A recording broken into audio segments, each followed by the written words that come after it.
तो सबसे पहले कार्बन होता क्या है, तो हम लोग इसके बारे में जाने। तो हमने प्रीवियस के क्लासेस में धातु व धातु चैप्टर्स में या अणुपरमाणु चैप्टर्स में कक्षा 9 में भी ये देखा है, पढ़ा है कि क्या कहते हैं, किसे क्या कहते हैं, अणु कहते हैं, किसे परमाणु कहते हैं, और कार्बन और उसके संकेत। तो कार्बन जो होता है उसका संकेत क्या होता है, कार्बन को किससे सूचित करते हैं, सी से। कार्बन को हम लोग किससे सूचित करते हैं, सी से। और इसकी परमाणु संख्या कितनी होती है, 6 होती है। और इसका परमाणु भार क्या होता है, 12 होता है। ठीक है, C12 C14 इस तरह से। तो हम लोग इसके बारे में पहले जानते हैं। और इसका कन्फिग्रेशन निकाला जाए तो क्या होगा, अगर परमाणु संख्या 6 है तो क्या हो जाए, 1s2 2s2 और 2p2, यानी कि 2 और 2 2 4। यानी कि इसकी जो वैलेंसी अगर बोला जाए, यानी कि संयोजकता कितनी हो जाएगी, तो 4 होगी। और जिसकी संयोजकता क्या होती है, 4 होती है, उसका गुण होता है क्या, शेयर करना। यानी कि शेयर को अगर बोला जाए सिंपल सा भाषा में, तो हिंदी में तो उसे कहेंगे साझेदारी। क्या हो जाएगा, साझेदारी करना। ठीक है, तो हम लोग इस तरह से देखें क्या कि कार्बन जो होता है वह क्या होता है, इसका संकेत क्या होता है, कितना होता है, कार्बन का संकेत C होता है। और उसका क्या होता है, परमाणु संख्या कितना होता है,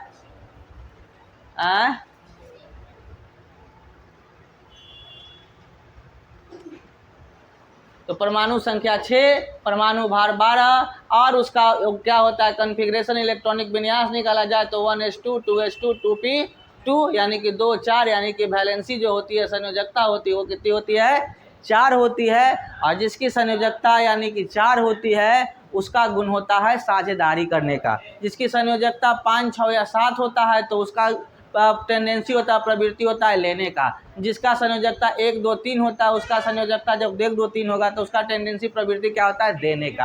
ये सारी चीज़ें हम लोग पहले से पढ़ चुके हैं। तो आज जो हमारा टॉपिक है कार्बन और उसके यौगिक। तो कार्बन तो हम लोग समझ लिए, अब भाई यौगिक क्या होता है, तो हमने पहले भी क्या कहते हैं यौगिक के बारे में पढ़ चुका है, कंपाउंड के बारे में पढ़ चुके हैं।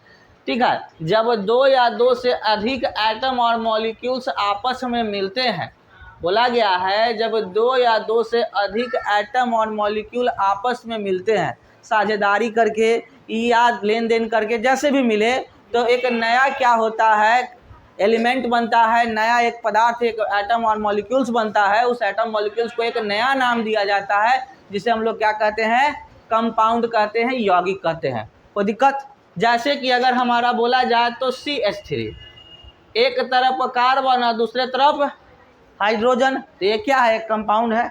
उसी प्रकार से यानी यौगिक है। उसी प्रकार से अगर यहाँ पर बोला जाए NH3, तो एक तरफ नाइट्रोजन दूसरे तरफ हाइड्रोजन, ये भी एक तरह का कंपाउंड है। उसी तरह से क्या कहते हैं, CaCO3, ये भी क्या, एक तरफ ऑक्सीजन है, एक कार्बन है और कैल्शियम है, तीनों को मिला दिया गया, ये भी क्या है, कंपाउंड है, यौगिक है। यानी जब 2 या 2 से अधिक एटम या मॉलिक्यूल्स आपस में मिलते हैं तो एक नए क्या कहते हैं, संरचना का निर्माण करते हैं। उस संरचना को हम लोग कहते हैं यौगिक, जो कि हम लोग पहले से पढ़ चुके हैं, बेसिक्स में जानते हैं। ठीक है, तो हमने इस तरह से देखा कि कार्बन क्या होता है और उसके यौगिक क्या होते हैं। तो कार्बन और अदर कंपाउंड मिल जाएंगे तो उसके यौगिक कहलाएंगे। जिसका बेस्ट एग्जाम्पल होता है कार्बन और कंपाउंड का हीरा और ग्रेफाइट। ठीक है, ग्रेफाइट भी हमने देखा है और हीरा भी हमने देखा है, देखा ही होगा। ग्रेफाइट नहीं देखे हो तो घर में आपका पेंसिल बैटरी होगा, जो घड़ी वाला बैटरी होता है, उसको फोड़ दीजिएगा, उसमें से काला काला एक रॉड जैसा छड़ जैसा निकल दिखाई देगा, वो हमारा क्या है, ग्रेफाइट है। ठीक है, और हीरा अगर नहीं देखे हैं तो आजकल तो क्या कहते हैं, रिंग सेरेमनी में, शादी वगैरह में तो क्या होता है, हीरे की अंगूठी पहनने का रिवाज ही है जी। तो उसके अंदर जो बैठा हुआ होगा वो हीरा ही होगा। नहीं हो तो किसी सोनार के क्या कर धावा बोल दीजिए, एक आध दूगो तो जरूर हीरा मिल जाएगा। अब बस देख लें कहे चोरी क्यों किए थे, तो बस ऐसे ही हमको हीरा देखने का इच्छा था, सर ने बोला था। अब कौन सर बोले थे, मेरा नाम मत बताना, बताओगे भाई हम फंस जाएंगे, है ना। तो आगे की ओर चलते हैं हम लोग, अब इसके चैप्टर्स पे चलते हैं बारी बारी से। बेसिक्स तो हमने देख लिया, कुछ ओवरव्यू यानी कि ओवरऑल इंट्रोडक्शन। अब आता है कार्बन तथा इसके यौगिक में इसका पहला होता है सिद्धांत, प्रिंसिपल। कि जब कार्बन था तो कार्बन के लिए अलग अलग वैज्ञानिकों ने अपनी अलग अलग विचारधाराएं रखी। तो पहला विचार क्या था, तो बोला गया है क्या कि सर्वप्रथम ब्राजीलियस ने 1815 में, सबसे पहले ब्राजीलियस नाम के वैज्ञानिक ने 1815 ईस्वी में जीवन का शक्ति सिद्धांत दिया। ऐसे ऑब्जेक्टिव पूछेगा कि जीवन का शक्ति सिद्धांत कब दिया गया, तो 1815 में। जीवन का शक्ति सिद्धांत किसने दिया, तो ब्राजीलियस ने दिया। ठीक है, या ऐसे बोला जाएगा क्या कि ब्राजीलियस ने कौन सा सिद्धांत दिया, तो जीवन का शक्ति सिद्धांत कब दिया, तो 1815 में। ऑब्जेक्टिव इस तरह से घुमा फिरा के पूछ सकता है। तो सबसे पहले मिस्टर ब्राजीलियस ने क्या किया, 1815 में जीवन के शक्ति सिद्धांत को दिया। अब जीवन का शक्ति सिद्धांत तो दिया, हमने जाना, बाकी है इसमें क्या भाई, तो जिसके अनुसार सजीव पदार्थ में कार्बनिक यौगिक का निर्माण एक अदृश्य जीवन शक्ति से हुआ है। मतलब कहा गया है क्या कि इनके हिसाब से जो सजीव है, तो चाहे हम हो या कोई जानवर हो या पेड़ पौधा, सबके अंदर क्या है, कार्बन होता है और उसके यौगिक होते, एकदम कन्फर्म है, होता है। तो बोला गया कि उसके अंदर कार्बन कहाँ से आया, तो जीवन के शक्ति सिद्धांत के आधार पर मिस्टर ब्राजीलियस ने बताया क्या कि अदृश्य शक्ति, यानी इस अदृश्य शक्ति को कह सकते हैं कि भगवान ने क्या किया, ऑटोमेटिक उसके अंदर कार्बन और उसके यौगिक को जनरेट कर दिया और फिर उसके बाद पीढ़ी दर पीढ़ी क्या कहते हैं, कार्बन बनते गया। ठीक है, जो क्या दिया गया, जीवन का शक्ति सिद्धांत, यानी कि कोई अदृश्य शक्ति। अदृश्य शक्ति क्या है, जिसको हम लोग देखते नहीं है लेकिन महसूस करते हैं। तो उनका कहना था जीवन शक्ति सिद्धांत के कि क्योंकि हमारे बॉडी में या किसी लिविंग ऑर्गेनिज्म में, सजीव जीव में अगर क्या कहते हैं कार्बन है, तो इसका मतलब कहीं से आया होगा। तो कहाँ से आया, तो उसने बोला कि अदृश्य शक्ति। तो अदृश्य शक्ति को हम लोग नेचर समझ सकते हैं, लेकिन इस बात को पूरी तरह से सही नहीं माना गया। आगे चल के इसकी बातों को खंडित किया गया और अलग तरह से सिद्ध किया गया। कैसे, तो हम लोग देखेंगे आगे। बोला गया लेकिन इस धारणा का अंत हुआ जब बोहलर ने प्रयोगशाला में यूरिया और संश्लेषण अमोनिया साइनेट को गर्म करके किया। मतलब कि यह धारणा ज़्यादा दिन तक नहीं रहा। वो मिस्टर ब्राजीलियस ने बोला कि भाई ठीक है, आपने तो क्या कहते हैं बनाया और कहा कि ठीक है अदृश्य शक्ति आया और उसमें कार्बन अपने आप आ गया, लेकिन ये बात आपका कहा हुआ सही नहीं है। तो कहा हुआ नहीं सही है तो कहा कि तब अगला व्यक्ति कौन कहा, बोहलर ने कहा कि आप जो कह रहे हैं बात नहीं है। तब वहाँ पर ब्राजीलियस कहा कि तो ठीक है, तू कह रहा है तो कहने का कोई तुक होना चाहिए, कोई बात होना चाहिए ना, कि आप तो कह रहे हैं कि ऐसा नहीं है, हमारी बातों को काट दिए, तो आप अपनी बातों को सिद्ध कीजिए।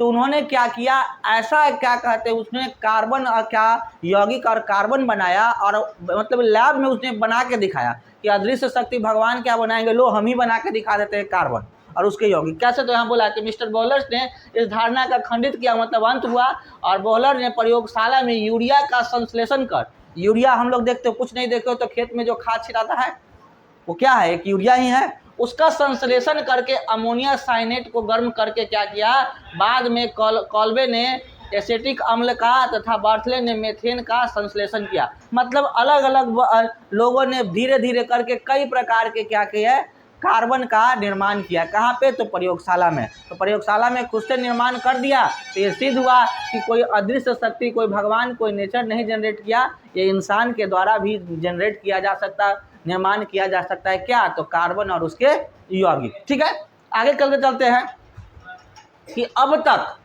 मतलब अभी तक 2024 कह सकते हो कि अब तक 10 लाख से ऊपर भी कार्बनिक यौगिक प्रयोगशाला में बनाए जा चुके हैं। आज methane gas, ethane gas, LPG gas, ये सब क्या है, उसके यौगिक ही तो है।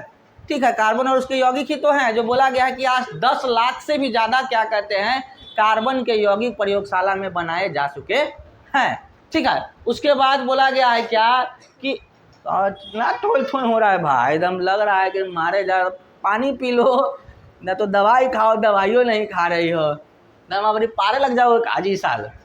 हाँ, बोला गया है क्या, लभवाजे ने प्रयोगशाला द्वारा यह दिखाया कि कार्बनिक यौगिक प्रायः कार्बन और हाइड्रोजन और ऑक्सीजन, नाइट्रोजन, हैलोजन, फास्फोरस, गंधक और कुछ धातुओं से संयोग से बने होते हैं।